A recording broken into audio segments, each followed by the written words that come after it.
Welcome back, peeps, to Purrfect.dev, where we give you cats the freshest dose of dev snacks. Now with your amazing hosts, Alex Patterson and Brittany Postma. This episode brought to you by Storyblok. Build anything and publish everywhere. Hello, perfect peeps. I left my screen share open. There we go. How's everyone doing today? We are happy to have Anthony back on. How are you, Anthony? Hello. I'm doing great. Thanks for having me back. I'm such a huge fan of the show. Always enjoy hanging out here and getting to be on and just hang out with y'all. Absolutely. We love having you. Yeah, thanks so much for coming back. I know that last time you were here, we were talking about a few different things. You were at StepZen before, and now you've had a job change. Do you want to tell us a little bit about how that happened and what's been going on? Yeah, sure. So StepZen had been my very first ever tech job, really, because I had first gotten involved in open source through Redwood.js, and that's kind of like I did that partly to like kind of get noticed and hopefully get a job. That's kind of the whole idea. So that was a GraphQL framework, and so it kind of made sense that I was kind of contacted and offered a job essentially to like a GraphQL company. And I learned a lot doing that, and it was really fantastic experience, and it's a great team, and it's a great product. But I kind of had an itch to try something else, just because like you probably know, like I'm very active in the ecosystem. Like I know a lot of people who are doing a lot of things, and so I see like a lot of different stuff that's going on all the time. And I had a couple friends who were getting into what's kind of known as like Web3 now, which is basically just like a rebranding of like blockchain. And it's something that like you all know Nader Dabit. I think he was on the show quite a while ago, and he transitioned from working at AWS Amplify to working for Edge and Node, which does the graph. And so that's like a GraphQL based blockchain project. But I also have a friend, Noah Hine, who currently works at QuickNode. And it was kind of interesting because like for him starting QuickNode was kind of like for me starting StepZen. It's like he was also breaking into the industry at the same time I was. And I've continued to chat with him as he's been working there, and it just like continued to like seem like a really interesting place to work in, a really interesting space. And for kind of larger context, I got very interested in like kind of, they always say going down the rabbit hole, like when it comes to like crypto stuff. I went down the rabbit hole on Ethereum back in 2017, actually, before I even knew how to code at all. I had a couple friends who were kind of getting into it, and so we were looking at it, and like we bought some Ethereum, and like in 2017 throughout the year kind of like ramped up, and then like hit this like huge peak around the end of 2017, beginning of 2018, then had this huge crash, which then led to like a multi-year bear market, and then it then spiked again in the last couple of years. So there's like kind of macro like financial things involved with it, but also like it's cool, interesting tech that's based around like privacy and security and access and all this other stuff. And then there's also the NFT world, which is like this whole art thing going on as well. So there's so many facets of it. So I just kept like being drawn to it, and eventually just got the opportunity to actually like apply and get in. And they're building up like a really legit DevRel team now at QuickNode that I'm a part of. So I've gone from being kind of like the sole DevRel person, kind of pushing DevRel at StepZen, to now like a person working with like other people who are like on a DevRel team. And I like, Brittany, you've actually like made a similar kind of career transition right around the same time I did. So yeah. It's just a lot of fun, and like I'm very happy to have made the switch. I'm really curious, like when you talk about like Web3 and like blockchain and like NFTs and all that fun, hype words that are out there right now. Is there more to it than just like blockchain for Web3? Is there something above and beyond that, like is kind of that next layer, or is it all about kind of distributed? It's all about distributed and decentralization, but that doesn't necessarily mean it's all blockchain. So if you want to know kind of what I see as like the larger vision of what fits into Web3, it also includes things like IPFS. So IPFS is not a blockchain. It's kind of like a decentralized distributed version of Git. So it's a version control system that's also a peer-to-peer system. So that's a way that you can actually put like content and like a website online. So I'm actually gonna be on Semantics in the next couple of weeks to demo that.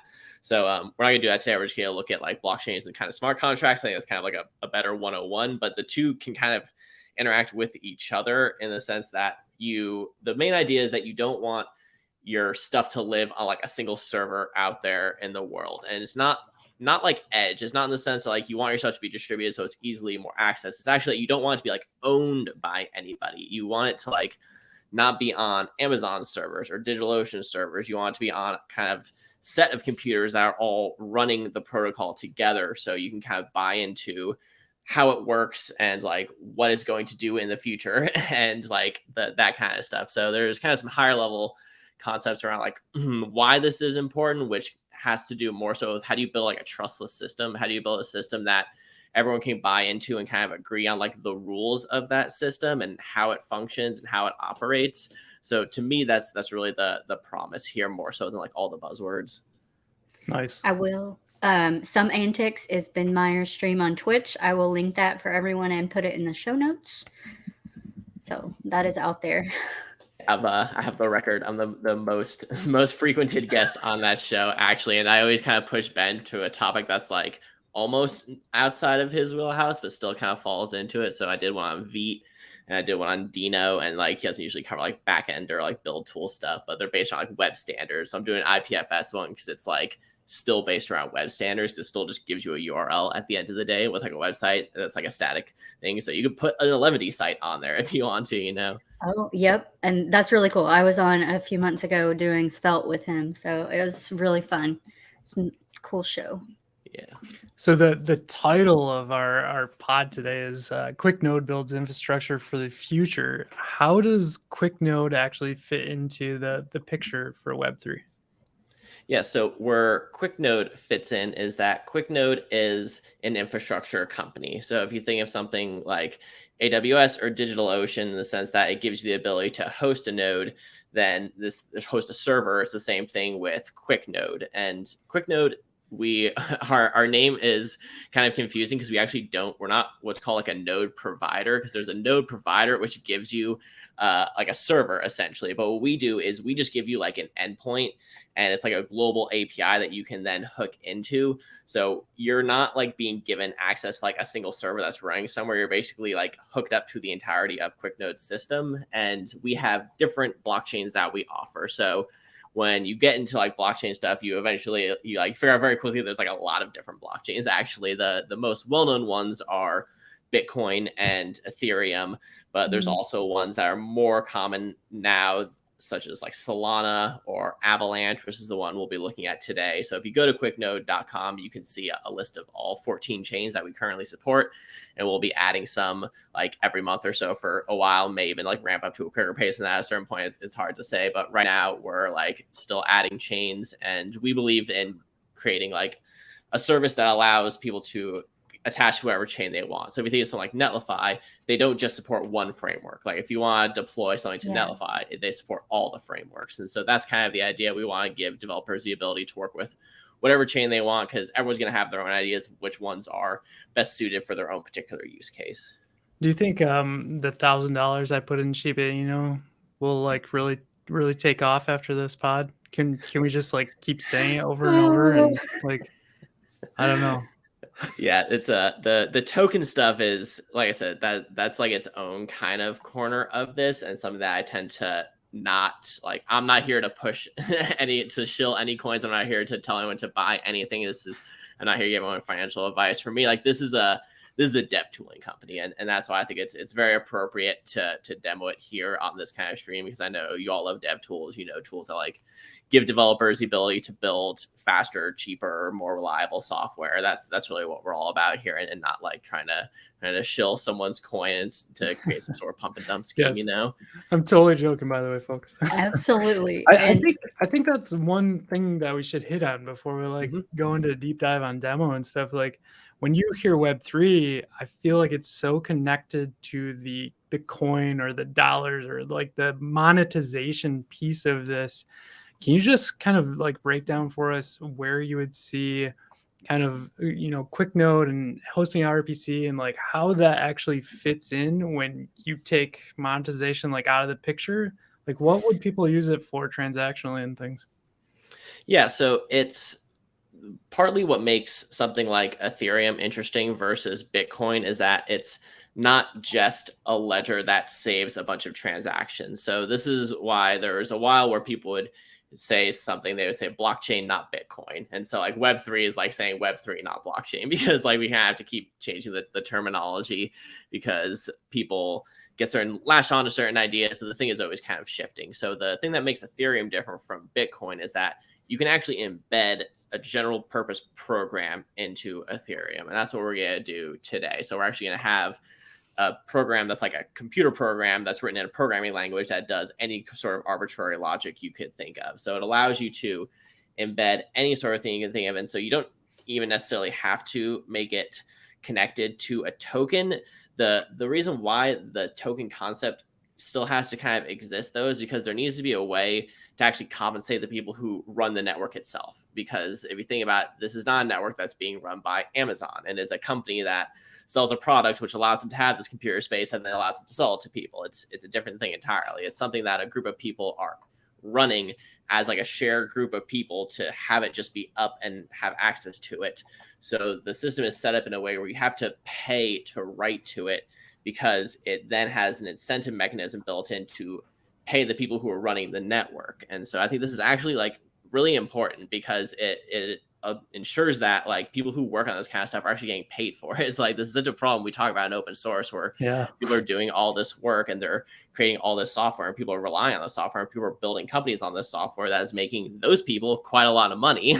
But then the people who are writing that open source software aren't getting anything for it. So I actually think it's important that these things require money to use, because there's a people and technology behind it, energy being expended to do this stuff. Yeah, that's a great point. I think I heard Jason on their Remotely Interesting say about you can eat all your cake and then your reward is more cake type of thing. And it's like, oh my gosh, that's so true about OSS. It's just like compiled. So I totally agree with that. Like, we have to figure out how to pay all these people that do an amazing amount of work. Speaking about something amazing, we are going to throw our ad up for Storyblok, and we'll be back in 1 minute. We know that creating content can be a tedious balancing act. Developers want flexibility to make seamless digital experiences, while content teams need the tools to work independently. We make changes and are left to watch everything fall apart. We met our limits using plugin after plugin and waiting weeks for edits. All for this. We knew it was time to rebuild the blocks. Storyblok gives marketers creative control and use a visual editor to actually see what they're doing. And developers are no longer restrained to a set of technology. Storyblok has made it simple for each market with localization and personalization tools, and allows you to publish content on all channels and all devices. Truthfully, we all wanted the same thing: to deliver the right information to the right destination at the right time.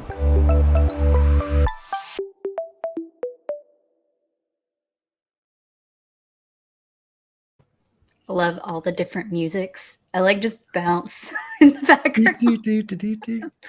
We've been listening to the same ad for so long, I was like able to repeat it, and now we're gonna have to start with this new one. We'll be the same one. Yeah. If anyone knows anyone who wants to sponsor the pod, let us know. Like, we're looking for 1 or 2 more by the end of the year. So just throw that in. People, I'll message you afterwards. Sweet. Awesome. Thanks, Anthony. Okay, I think we've reached the point of all the questions, because Brittany and I feel like don't have a clue what this Web3 thing is still. Like, I've tried it, I've used MetaMask, I've done tutorials, but like, let's do this demo. Like show us the meat. I was gonna say earlier that when we did our holiday funisode, that I just looped all of it into just this one pile, like Web3, like all of it was just this one thing to me. I had no idea what they were. So I'm really excited to see the demo.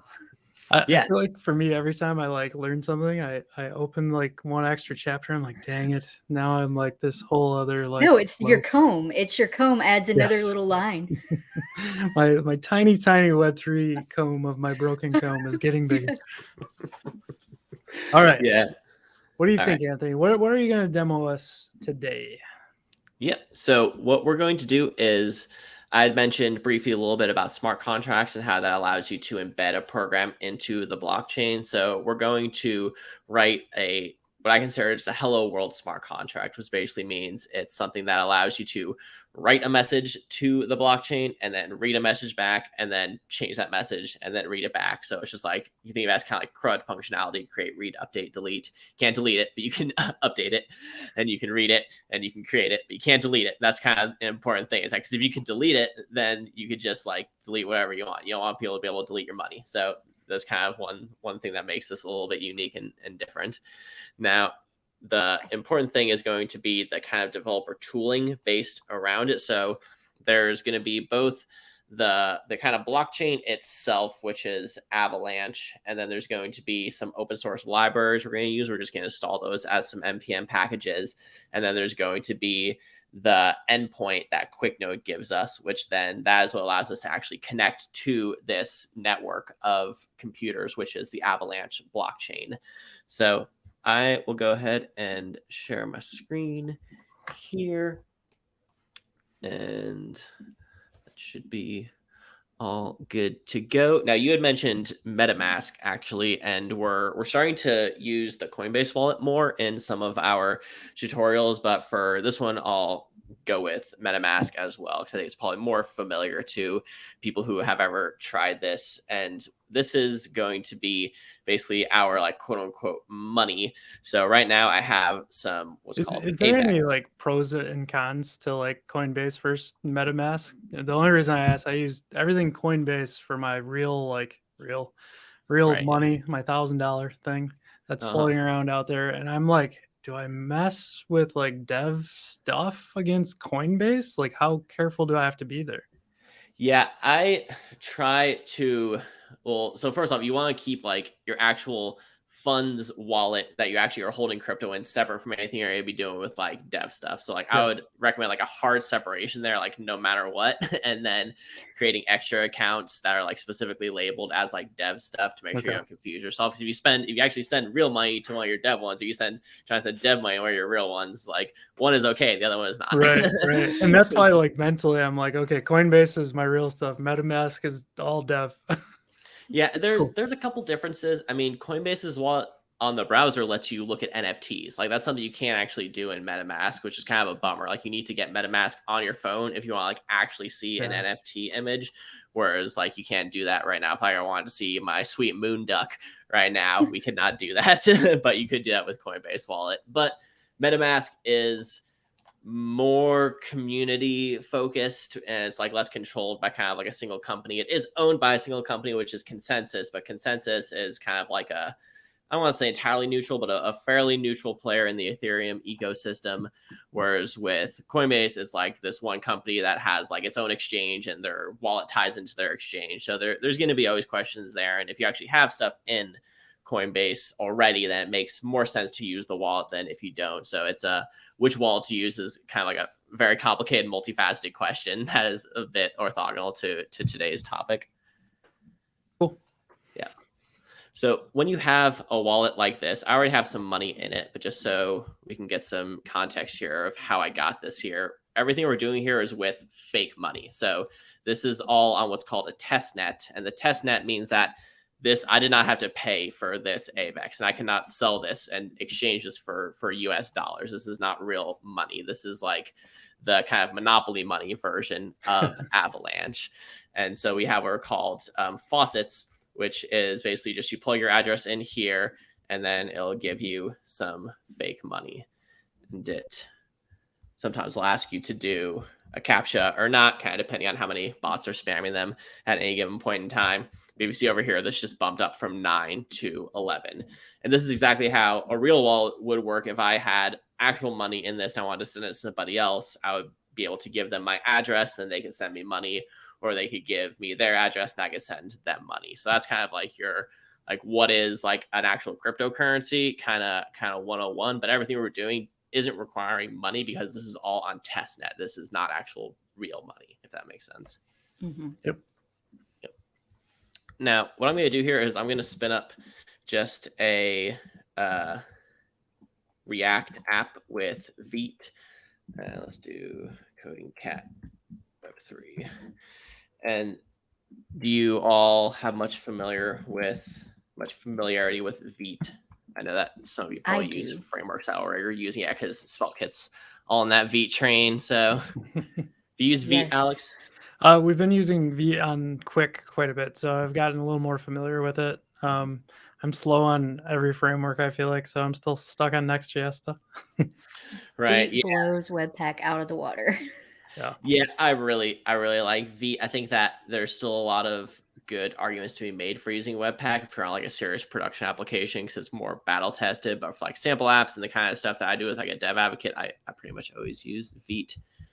Nice. So let me just explain kind of those things I just installed right here. So the dependencies that I installed is we have .env, which is just for our environment variables. And we've got Hardhat, and Hardhat is going to be our development environment that's going to allow us to actually deploy a smart contract onto the blockchain and allows you to do that with just like a single command, which is pretty nice. And then Ethers is, you can kind of think of it like your client library that you use to actually interact with the blockchain in JavaScript. So if you install any kind of companies like Web SDK, there'll be like certain JavaScript methods you'll use to do all sorts of stuff. Like so maybe Prisma to the GraphQL stuff. Yep. Yeah, exactly. Yeah, that's a good example. And then you have Nomic Labs. They're the people behind Hardhat. And so there's a library that kind of lets you integrate the two together. So this is one of those things where there's a certain boundary between these different tools that may be a little fuzzy when you do like an end-to-end experience, but they're meant to work very well with each other together.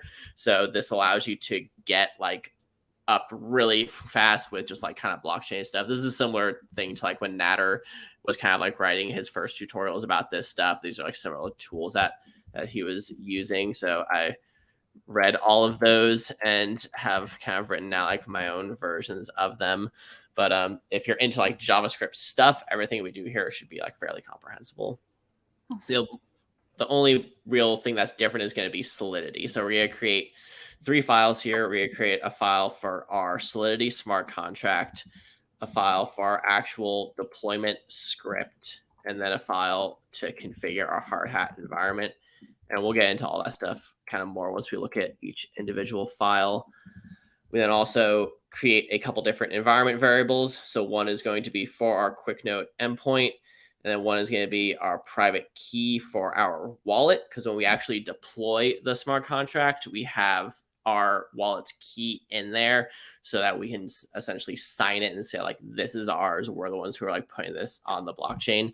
And the thing we're going to create is going to be kind of totally open. People can do whatever they want to because it's just like writing a message. But it also is like, if you want to lock this down and have to like associate with your wallet in particular, that's a thing you can do as well. So there's like security mechanisms that are kind of built into this that we're not going to go into too much, but are a more important part of like actually writing a Solidity smart contract. Is the QuickNode, that like private key there, that's associated with QuickNode or your wallet? Or is it your wallet is associated to QuickNode, which is so the URL, the QuickNode URL is the only thing we're going to get from QuickNode, and then the private key is from just our MetaMask wallet here. Got it. So if we went to account details and we click export private key, it then asks you for your password and it'll give you back your private key. So that's associated specifically with your wallet, and then the endpoint is specifically with QuickNode. Thank you. Yep. Yeah, no problem. These are all good questions. And then we'll have one more environment variable, which is going to be prefixed with Vite underscore, because it's going to be exposed on our front end through Vite. And this is once we deploy the smart contract, we get back this contract address, which we give to our front end to interact with it through the JavaScript methods. And then the last ever important step is do not commit your .env file, because it has both your QuickNode URL, which it needs to be kept private because you don't want people spamming your endpoint, and then your private key, which would allow people to get access to your wallet, which is like the worst thing to do. If There's you're also private, if Vite is exposing that on the client side, would you not want to keep that private and not use the Vite underscore?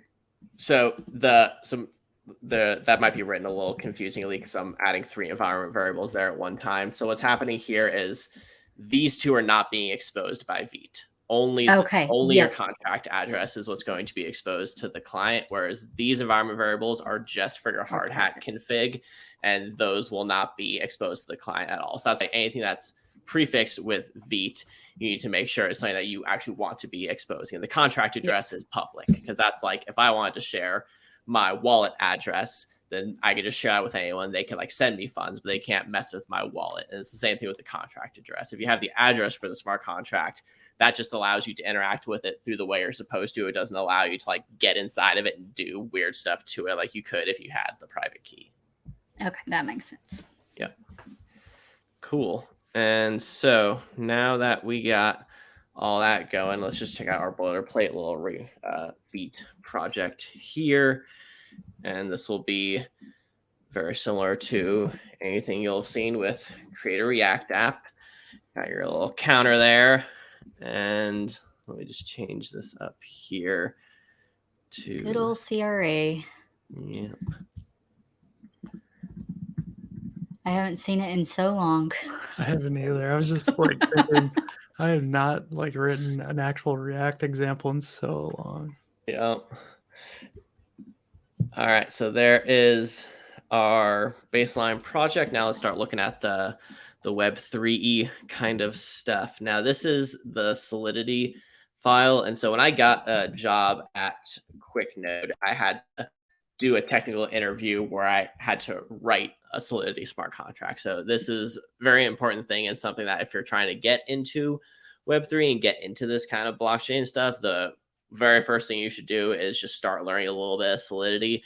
You could go really, really deep in Solidity and become like specifically a smart contract developer, but that's actually like kind of a somewhat of a niche specialty. So I wouldn't say like really like over index on that, but like everything we're doing is going to be based around this contract. So if you don't at least know the basics, you're going to be like totally confused about everything. So it's a good foundation to kind of build, in the sense of like, you want to learn a little JavaScript before you start learning frameworks. You know, it's the same kind of idea. Before you do anything, just like try and wrap your mind around your basics of Solidity. Now, if you've ever done like object-oriented stuff, it shouldn't be too confusing though, because we're going to define this contract, which you can think of as an object with a constructor and with some functions on it. So our hello world contract, and then this stuff up here is just defining our versioning number, because you want to be explicit about that. There's none of this like package lock, like just give me the latest. you don't do that in blockchain world. You always specify the exact version of whatever it is you're using. And then this will allow us to just console log some information along with the contract, and we'll see that one. What does the pragma mean? Pragma, this is just a part of the Solidity syntax. So I'm not sure why the name pragma specifically is used, but this basically just means you're setting the version of Solidity to 0.8.6. And okay. So any version of 8 would work here, but 0.9 would fail. So that's what the caret means. That feels like a straight C crossover there to me, like the pragma C. Is that a C? I've never written C, so I think so. That's kind of like for Python people. It's, oh gosh, that's been too long. Pip? I'm not going to attempt it. I've been told this is a C-like language. So yeah, it's very okay. C-like. Yeah, cool. Yeah, so you have you're going to declare a variable, which is going to be a string, so it's typed language, and then we have public and private methods. So if you've ever done Java or C, there's probably things you recognize from each, and then the functions themselves are a little bit JavaScripty like. So it's it's its own programming language, but it should be fairly familiar to people who know most of the kind of popular programming languages of the day.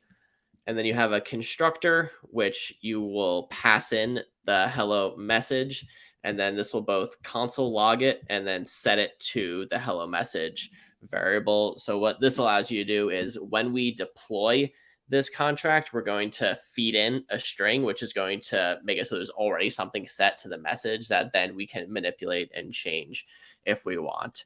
And so that's what's going on here. And then we have a hello function. This is our getter. So we declare a function, and then this one's going to be public because it's going to be a function that we want to expose and allow anyone to basically call. So if anyone wants to read this message from our contract, we want to make sure it's public. And then we will specify the type of what it returns. So it's going to return a string, and then it's going to then just return the hello message. It's really interesting to me, like they kind of go with class-based, but then switch out function and method. So I don't know. It's wild. Yeah, it's a unique little language. And then this will be our setter. So our function set hello will pass in a message. Is also a convention. You'll see this underscore here. That's for the argument. And then the argument gets set to the actual one. So it kind of helps you keep the two straight in your head. And then it'll also console log a message of changed this to this, which will be this to this. And that is the entire contract. So that's kind of like your Solidity Hello World example. Any questions on that? I think that that jives with me. Oh, it uses console log too instead of print. That's like something else. It's like JavaScript inside the functions, and then outside it's like a class-based language. And that's because that's being imported from Hardhat. So that is less of something kind of built into the Solidity language proper, and more of like the Hardhat kind of introducing some of like this developer tooling that's very familiar to JavaScript developers. Oh, okay. It is still Solidity, but it's like like the console package that like Hardhat has. So that's why it sticks out a little bit. Okay. And then this part we're seeing here, this is going to be pretty much all Hardhat and Ethers stuff. So this is straight up JavaScript now. So we are going to just have a main function that we're going to run. And what this main function is going to do is it's going to run this method get contract factory. And then it runs our hello world contract, because we have this named hello world.sol. And so that's going to be the contract we're going to pass in. And then it will initialize the hello world factory. And then we can run, basically we can create as many objects off of this contract as we want. So this is like the factory pattern is like an object oriented kind of pattern. And then when I was talking about how we're going to feed in a string to automatically set the hello message, that is what this is here. So the message is going to start as hello from QuickNode when we deploy it. So we just run the hello function to get the message back, we'll get this, and then we can change that with the set hello function. And then you just await it and then run the .deployed method on it. So these are all the Hardhat conventions. And then this will console log in your actual like browser, which will be the address for the contract, and then the signer. And sorry, not the browser. This will be in the terminal when you deploy it. And then when you actually run the React front end will also be there's many levels of console logging that are happening here, but essentially you console log something at almost every point of the process. Okay, so does that make sense? Any questions on that? Yeah, I think I actually walked through it. I think Natter did a very similar one to this, and there was points in here when we start kind of getting in Hardhat versus like bouncing back and forth, I think might be a little confusing for people that write JavaScript a lot for the web. So just calling that out, not really a question, but more of a statement of that's something I got hung up on at first. Yeah, that's great. So something that might help distinguish this is that everything we're going to be doing up to deploying the actual contract is basically all Hardhat and Solidity stuff, because there's the contract itself, and then Hardhat is the tool that allows you to actually get that contract onto the blockchain. So there's a contract itself, there's the tooling to get the contract up, and then once we get into our front end and our React app, will be completely removed from Hardhat. We'll be just using the Ethers library. And so that's its own thing. That is like your actual client software. So the understanding the boundaries between those two things tends to be, I think, what was confusing to me when I was getting started. So there's like I kind of think of like the Hardhat as like your build tooling, and then Ethers as like your client library. And this will make more sense. Cool.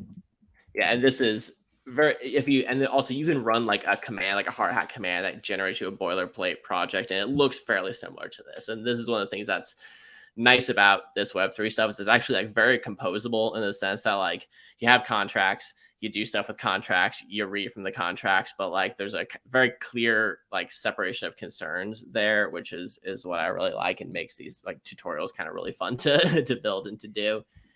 Because here's where you then can specify different chains. So I was talking about how we're using Avalanche and not Ethereum. So right here, if we were doing this on Ethereum, or if we were doing it on Ethereum testnet, we wouldn't use the term Fuji. We would use, say, Ropsten, because Ropsten is the testnet for Ethereum. So Ethereum also has a main net with actual funds and Ether on it, and then like test nets with like fake Ether that people can use to test and transact for free, essentially. So this is going to be the Fuji network.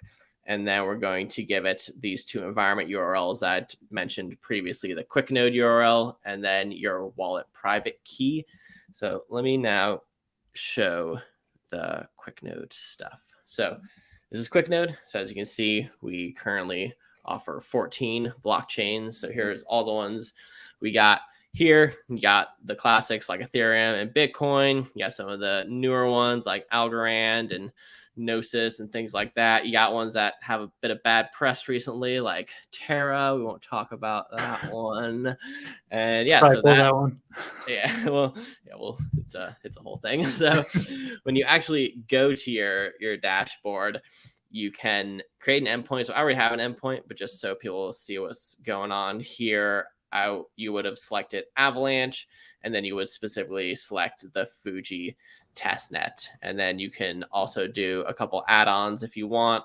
Archive mode is if you want access to like the entire history of the whole chain, versus usually when you connect to one of these services, they give you like a certain amount of history of the chain, which is usually fine for the kind of purposes that you're going to be doing, unless you're specifically doing something that requires like deep analytics of the entire chain, which is kind of like a specific thing. But for the most part, you will just spin up a node and then you'll get this endpoint. And I'm not going to show the rest of it, because at the end of the endpoint, you have basically a private key associated with it. So I'm going to hop off for just 1 second. Yeah, I was gonna say, show our beautiful faces. Yeah. This is so, Brittany, so far, like, it's kind of crazy. All the hype, like, people talk about money, and like my parents or my dad specifically is always like, what's all this Bitcoin stuff? And then I talk about blockchain. He's like, yeah, but the Bitcoin. And I'm like, oh, like, it's so hard. Do you run into that yet? Or is it like, I don't know? I don't talk to people about it because I don't know anything about it. So if I did, I'm sure they would have the same reaction that I do. I just don't know enough. I feel like I do well with the like technical pieces. It's the like association of money that I'm like, I'm out. Like, I don't know. Yep. Yeah. So, I mean, hopefully this is giving you a better idea of like the kind of underlying tech of it, because the financial stuff is really, it's like a whole can of worms onto itself. But I think that it's not the whole thing. And, you know, it is, you know, an interesting thing for stuff like if you want to like invest in something, like you need to be an accredited investor. So it's like, I've known companies, like if I was an accredited investor at the time, I would have invested in like Supabase, and like I would have a ton of money right now because I saw Supabase come up real early, but like I couldn't do it. I legally was not allowed to invest in a company like that. So I think that stuff is actually really interesting, and it can potentially create a more transparent and like easily accessible financial system for people. But that's, you could be totally uninterested in all of that and still get into like kind of the smart contract stuff. And there's a lot of interesting stuff there in terms of like what you can build with these applications and the types of use cases you can enable. Because something else that people don't usually talk about with NFTs is that NFTs are actually like a way to like show ownership to like get into like a club. So this is something like, there's a Developer DAO, which Natter created, and you have to get like the Developer DAO NFT, and then that is what allows you to authenticate. So it's like, that's like your login, and that allows you to then kind of ensure that someone is who they say they are, and also knows how a wallet works in the first place. So it kind of ensures that like you can trust them with this kind of Web3 tech, because like you don't really want someone like coding your system who doesn't understand that stuff, because there is money involved. So you actually want to like be able to ensure people actually know what they're doing with it. So there's ways of kind of proving that and verifying that in a way that is harder to do with other technology. That's really interesting. Does every chain support NFTs? No. So something like Bitcoin doesn't really, because Bitcoin doesn't have like smart contract functionality. So there's like kind of people build other chains out like extra layers that can then kind of retroactively add that functionality back in. But like some chains are like more kind of natively set up for that functionality, like Ethereum or Solana. It's a lot easier to get an NFT on. You're not like kind of rejiggering something to make it actually do something that it wasn't really meant to do in the first place, which happens a lot to Bitcoin because people don't really want to change it. And that's a whole nother topic. Nice. Itself. Cool. There's many rabbit holes to fall down in here.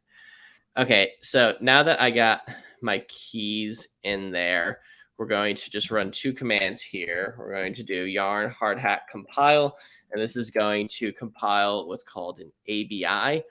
And an ABI is an application binary interface, which essentially takes your Solidity files and then turns them into machine code that the chain actually understands. So if you ever worked with a compile language, same thing, like you always write the program, that you run a compile step, then you actually run the program. So you don't do that with JavaScript, but you do TypeScript. Svelte, there you go. Yeah, Svelte has a compile step. It's true. Yeah. And then we run the actual script, which is you do hardhat run and then scripts / deploy.js, which is just where our script lives. And then you give it a network flag and then tell it which network you're deploying it to. So we're specifically deploying it to Fuji versus Ethereum or Ropsten or something like that. And then now we have this right here. And then this will be, I'm going to, just for this, so I don't have to jump off screen again, I'm just going to hard code that in for now. So if we get our React app going now,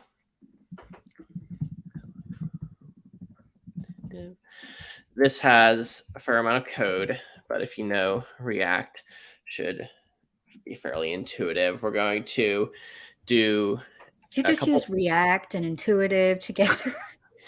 just messing. Yeah, that's why I said if you know React. If you know React. That if statement is doing a lot of heavy lifting. So we're going to do a couple imports here. We're going to do a use state, which is going to allow us to hold the state of our hello message. We're going to import the ethers library, which will allow us to get our wallet connected to the website. And then we're importing these artifacts here. And this is something that Hardhat generated for us, which is basically the methods that we're creating. So you have like the hello message and it's a string. And then you have the hello function, then you have the set hello function. And Hardhat did that during the compile step, like generated all of that? Yep. And then we specifically told it we want you to put those artifacts inside our SRC folder because we want this to be accessible from our React application. And then with all of that, let me grab that. I feel like there's just so many terms. I need a diagram of all the things. Are there any in particular that you want? We'll talk after. I feel like we could like really make a sweet diagram out of this. Nice. So I'm just going to plug this in right now so I have to go back into my .env file. And this is now our contract address. And our contract address is going to be passed into this contract method, which is from the ethers library, along with our hello world application binary interface. So this is kind of like, when I was first getting into Redwood, I would like demo Redwood apps and I would be like, it works. Don't ask me how. This is one of those moments. I don't really know how the ethers library works under the hood, but what it's basically doing is it's exposing the native Ethereum RPC methods to you, because each blockchain is just exposing an RPC endpoint. And there's just different methods that go along with that RPC endpoint. And if you go to quicknode.com/docs, you can actually find every single available method on every single blockchain. And so we have like really, really thorough documentation on all that. But that's essentially what's happening here. Ethers is just saying, we're going to basically set you up so you can run these RPC methods. You can do it in JavaScript. You don't have to make calls directly to the blockchain. We're just going to manage that for you. So that's basically what's happening here. And then once we have the contract, we actually run the methods on the contract. So we have the hello and the set hello. So we're going to run the hello method on the contract. And then that will allow us to set the hello message to this data object, which is then set to our hello value, which is our state variable. And then we both console log it and display it here on the page. And then we have a button with an on click to do our fetch hello. So I think that's fairly comprehensible as far as React goes. I'll agree with you. Yeah, I'll I will. be agreeable. Don't worry, there'll be a svelte example within the next couple months. Yeah, She's like, "What's all I this would love to have you for?" on Svelte Sirens when you do that. Oh yeah, that sounds great. Okay, and then I just like to give a little CSS preset as well, just to make this so you're not just looking at some terrible unstyled HTML. And then that should be about all we need to do now. Let's get this open again. And now we see we've got some more stuff going on. Can I pause for people like myself that have just completely gotten lost?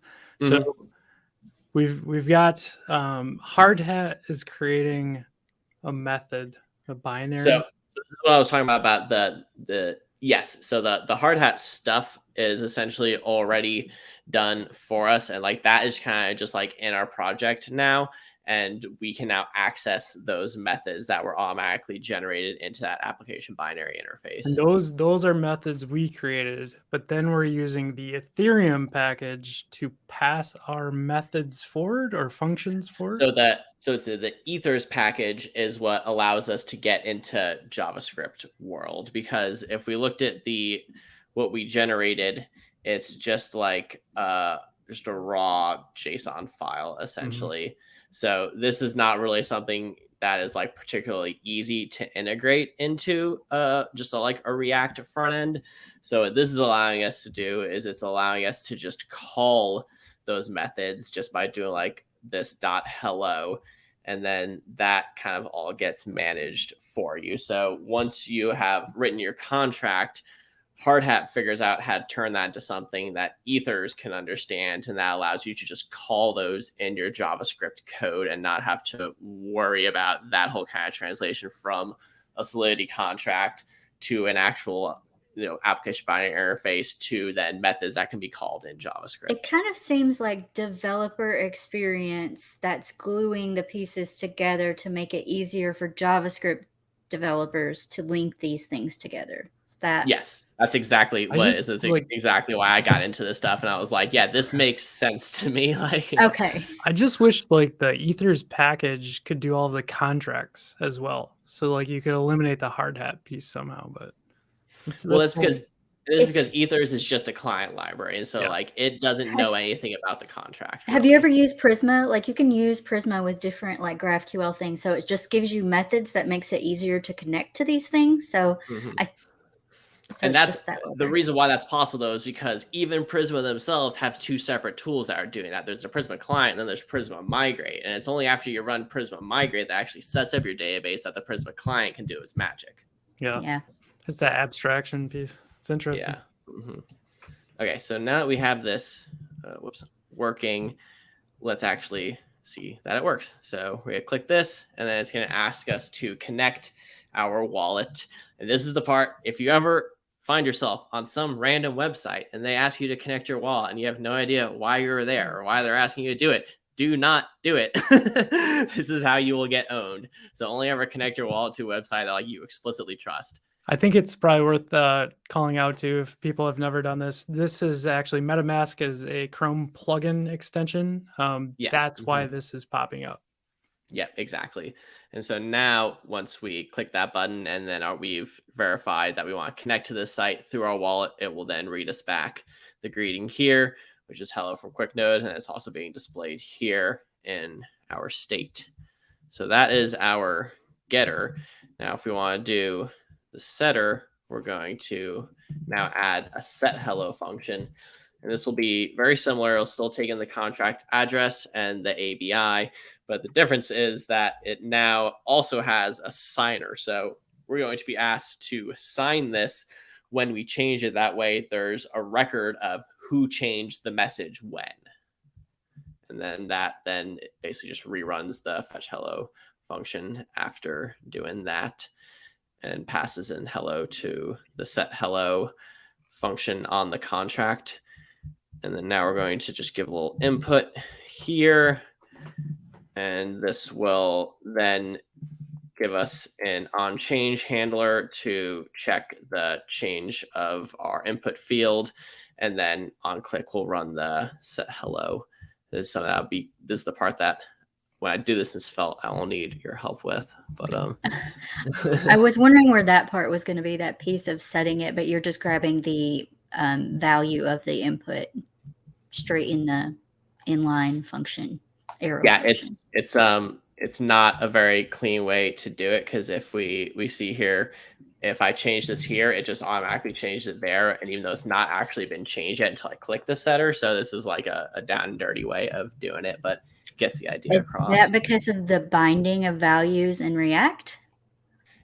It's because right now we're just doing the on change. And so every time it changes, can you not do an on click on the button and include that e.target.value? You'd have to rearrange your code. Yeah. Yes, you could. Absolutely. You could. It's some that I just haven't done.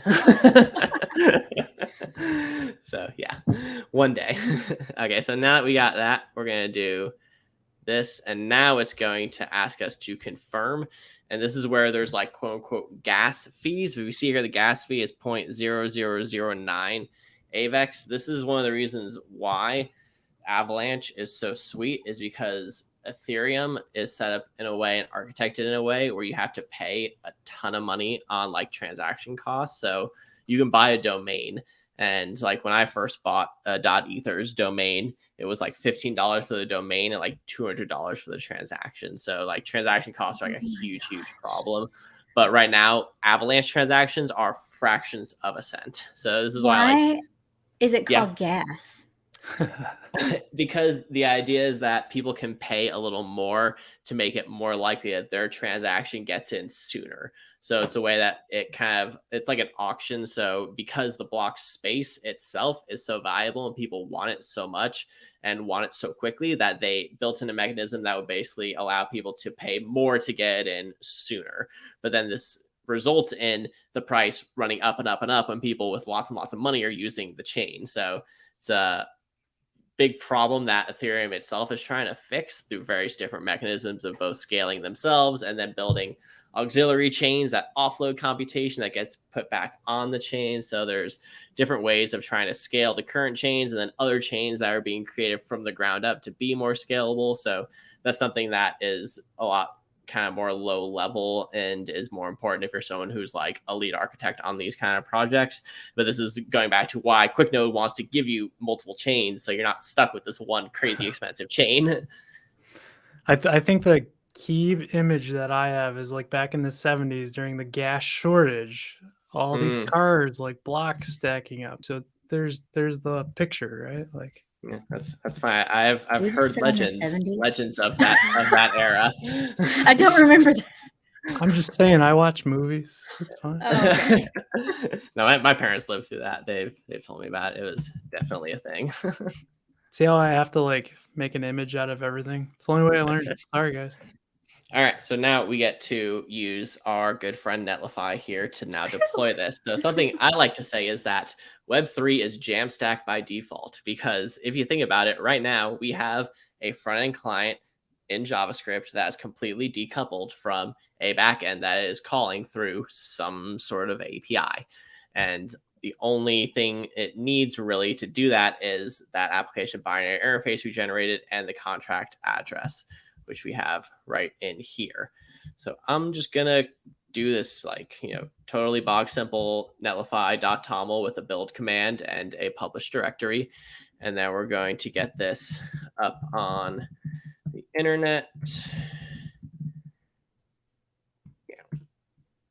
And then we're going to use So the you GitHub. did a git init to init your Git repository. You did git add to add your files. You did git commit to commit them. Trying to walk people through the steps here. Yeah, and then And this now part is a you're little using bit the GitHub CLI. confusing. So let me boil this down real quick. So what's happening with this is we are doing GH, which is the GitHub CLI, and then we're going to do a repo create, because we want to create a repo. We're going to give it the name codingcat-web3.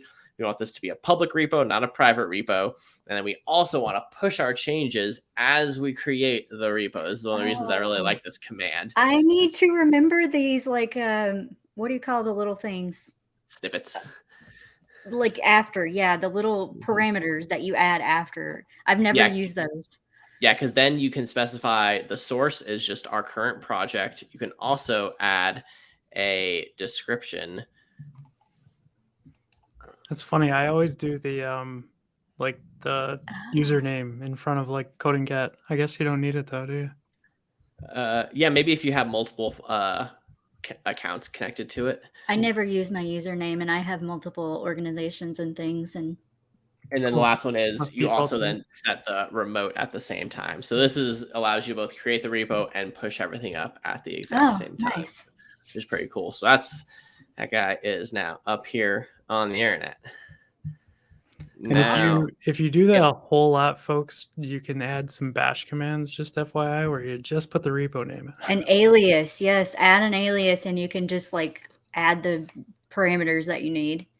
Yeah, it's true. I tend to avoid that stuff because I like having like tutorials with like the command as it is, so other people can understand what it is as well. So I'd say but yes, if you're someone who does a lot and you're not someone who's a developer advocate, then that's probably the that is a great call out, actually. Like if you're showing other people how to do it, it's nice to have everything there so that they can see it. Now you're not going to use the Netlify CLI. I've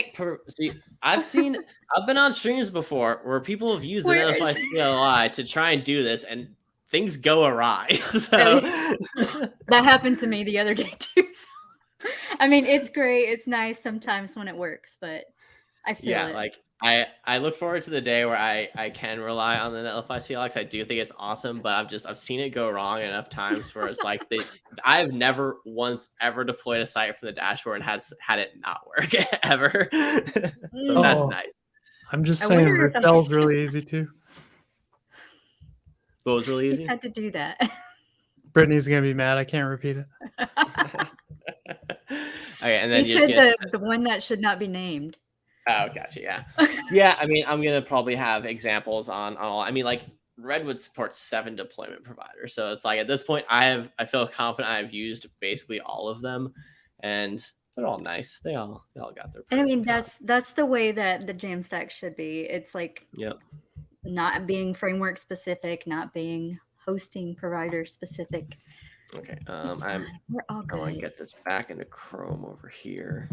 Okay. So now, when we do this, we're going to have to reconnect, because now you see we're not on localhost anymore. We're actually on this website. So we're going to reconnect. And if you see here, it is giving us back our message after we already did the setter, because we're passing the exact same contract address. So whatever state you leave it in is the state it's going to be in, regardless of what the client was that you connected to it. And now we're going to do this, and then it'll ask us again to confirm this transaction, and then that will be the final step, and it will give us back hello from Netlify. And then if anyone wants to connect to this, they can also do this, and they could change the message as well. So this is not like locked down to my wallet specifically, but if you tried to do this and you didn't have a wallet, then just nothing would happen. You get an error in the console because you need to have some sort of crypto wallet that's attached to do this. That's awesome. Look at that. He only needed a drink now, folks. I mean, that was amazing. You just talked for an hour and just finally got a dry mouth now. I'm impressed. This is what I do. I live for this. That's fantastic. I was going to point out just kind of a shout out to Anthony's main page, I guess I'd say, ajcwebdev.com. Oh, yeah. Yeah, that's me. This is, Fantastic a articles Hashnode out blog. here. Yeah. So it's Hashnode based, so it's really easily searchable, which I'm finding is kind of interesting, by the way. So good work on that. But I want to call out the Avalanche article I found really interesting, but this storing off chain with fauna I found fascinating. So Oh, great. Yeah, so this is actually a sponsor article that Fauna paid me to write, actually. So I basically do a similar thing to what I just did here, but then I also bring in an NFT and then like kind of show that part. Because there's a little bit like you don't actually save like the image on a blockchain, you save it on IPFS. So this is where IPFS also gets into the picture. And then I do one final step where I run a GraphQL query to save all of that data onto Fauna, so that it's not just kind of like all sitting on your computer somewhere and you can just like lose it. Because this is actually a huge problem. People will pay a ton of money for NFTs and then lose the password to their wallet, and then it's gone like forever. Like you can't get into it. So because people don't write down their keys. So you want to back up all of your information when you do this. Like I have a password manager. I save all my stuff in a password manager, so I feel confident I can go into that password manager to get things after the fact. But this kind of goes you one level deeper and is like, we're going to get you a database. You're going to save this information as in a database, so you're going to ensure this doesn't get lost. Now, it also means you're introducing a security vulnerability, because then someone can get into your Fauna database and steal all your stuff. So there's like trade-offs all the way down. Pros and cons with everything in life. Yeah. Right? We love fauna too. And if you want to hear a really smart person talk for a while, Rob Sutter was on, and he will blow your mind. Oh my gosh, that guy talking about databases. Yeah, he dumbs it down for us, but he's brilliant. So definitely watch that episode. Okay, I think first of all, thank you before we transition. That was an amazing demo. And now we're going to transition into our Purrfect Picks, and you have probably the funniest one to start with, Anthony.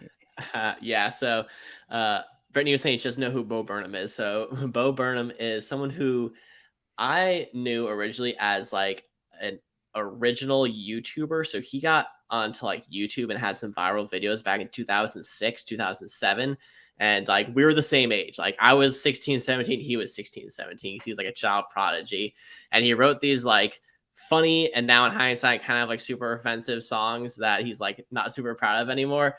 But he's like, he had a ton of talent, and he kind of like parlayed that into like a really, really legitimate career as like he would create these stand-up routines that were like part stand-up, part theater, part musical comedy, part like all of the stuff at the same time. It's really, really incredible stuff. Wow. And he actually gave up on performing live because he started having panic attacks. Like he was having like severe panic attacks on the stage, so he had to stop performing live. And then the pandemic hit right when he was about to return to the stage, funny enough. And then he obviously couldn't, and so he spent a year and 2 months inside his house just by himself, creating like a one-man movie that is like a sequence of skits and songs and just like commentary on the pandemic. It's like it's very like subtle in that like he never uses the term COVID, like, he doesn't talk about COVID, but it's like he's making this thing inside. He's talking about how he's just like never gonna go outside again. It's like that's why it's called Inside, So I'll have really to watch this because it sounds really funny. I think but what this is, it's on Netflix too, right? Yeah, it's a Netflix original. So what this is the Inside outtakes. So he created an entire other hour of extra content because he was just inside by himself creating like hours and hours and hours of content. So there's this is like the B-side. So it's like when Radiohead puts out B-sides, the B-sides are still better than most people's regular albums. This is kind of that. It's the inside B-sides, but they're still like so good. I highly recommend them. Well, Nice. You've just officially figured out a way for me to lose another 20 minutes out of my life. Thank you. I'm actually looking forward to this. I feel like this was one of the first things I saw, like call it post-pandemic, even though we're still in it. Kind of once things relaxed a little bit, this was one of the first things I watched. And I saw him before, and I always was like, are you a stand-up comedian? Are you like artist? Like, what are you? And it's just amazing all the stuff he can do. So very good pick. Brittany, you are up. Oh, yay. Is it? Oh, yeah. So I'm going to step out of the way so I can actually show this bad boy and show how gigantic this thing's thing is. Like, I massive. can't even get it. Yeah, I can't even get it in my. Like, it's huge, but it is so nice for standing. And I've switched to standing all day, and I'm getting plantar fasciitis now. So maybe the next time I will show you the plantar fasciitis socks that I got that I'm wearing. And I'm not going to attempt to pull my leg up above my head to show you on camera. But this makes it so that your feet have different textures to touch and feel, so you don't get tired of standing. So like you can stretch your calves, and you can like massage your feet on the back and stand on the balls to balance. And I really like this thing. That's really cool. I have just kind of the flat anti-fatigue one, and rotate from Yeah. that to the carpet and back. So this looks cool though, because I'm always like wanting to put my foot on something. Yep. That's awesome. It's really nice. Your second pick is the state of CSS. Yes. So Adam Argyle, who we also had on an amazing episode, he's a CSS wizard. They put on Google I/O and did State of CSS, and it is in a great place. And this is a great recap of what the state of CSS is.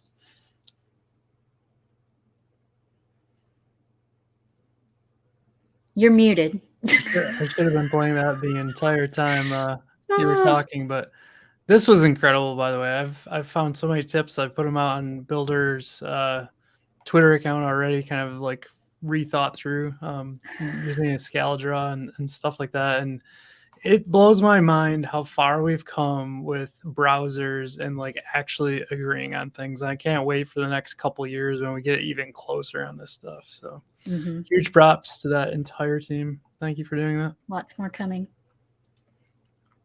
Brittany tried to steal this one. Of course I did. I can only imagine why, because it has the name Svelte in it somewhere. So I saw this, and I'm always intrigued by Svelte because Brittany is always trying to push me into it. I think she mentioned she's going to rewrite all of Coding Cat and Svelte Kit one of these days. But this was sweet. Like they created this entire like flowchart library. I'm like, yeah. What's the word I'm looking for? Flowchart. It's amazing. Like, and this just kind of showcases Svelte because it's, again, folks, it's JavaScript. Like at the end of the day, you get all of this beautiful stuff that the web offers, no matter what you're using. I found it neat. I dug into it a little bit on the doc side of things. Super easy. Super nice concepts too to dive into. It reminds me a lot of I'm going to call it Mermaid, I think is the right name. Using Markdown, you can write in Mermaid, but this kind of is more visually appealing to me. But Markdown fans, you'll hate it. So just like that. My second pick is oops, something went wrong apparently. Hopefully it restarts. I know they'll take this down eventually, and I'll probably lose it, but there we go. This blows me away. So it's a 2D game that was on Google I/O, and I think it's the second or third year that they had it on there. I just wanted to call out how amazing still I feel like this is. You can walk around the entire space, and anytime you want to like interact with something, like let's say this YouTube video up here, you can just bounce onto it and it automatically starts. And it just feels way more interactive, especially like as school children. I keep thinking about like they can walk around and get into like little areas and do something like that. What I can't show, which is really cool, is when you go to, here's one, like this chair right here. Anyone who sits with you on that chair, you can chat directly with and kind of just a private-ish conversation. Whoever's sitting in the chairs gets to listen to that. So found that super amazing too. Easy way to kind of get through. Do you know what they're using? Is this just JavaScript or is this a library of some? It is a JavaScript-based gaming engine library. I'll have to find it because I always forget the name of it. But I do have a YouTube link for the library itself and how they made the game. I think in 2019 they showed. There's something called Topia that Zero to Mastery uses that's similar to this, where you have areas that you can talk to people and use, but the style is different. Yeah, there's a couple great just software service platforms that are trying to do more of this kind of thing. And it's not just like complete game based like this. but you can go in, and I find those amazing because you have kind of like a circle around you. And as long as someone's in like your orbit, essentially, you can all talk to each other. And I feel like that's a lot more like in-person conferences when you're kind of like walking around, you're like, oh, Yeah. hey, I haven't seen you in a while. And like all of a sudden that conversation starts. I find like anything virtually that we can somehow pull each other a little closer together is awesome. So yeah. Thank you so much, Anthony. I really appreciate you coming on again, as always. Yeah, Look thank you for forward having to me. coming on every single time. The QuickNode seems like a good spot for you, and you're learning a ton and teaching others a ton. So part of our learn, build, teach is always that kind of methodology, and I appreciate you, man. Yeah, so thank you much. for just being like Absolutely. open to learning about this stuff. I know that there's some people who are very skeptical of the technology. I think that's totally fair. We should all be skeptical of all the things we hear about tech. And there's definitely scams. There's definitely a lot of bad actors in the space, and we want to create a safer, more welcoming environment for people who are interested in Web3. Yeah, that's awesome. Yep. All right, everybody, take care. Thanks so much. We'll see you next time. Later.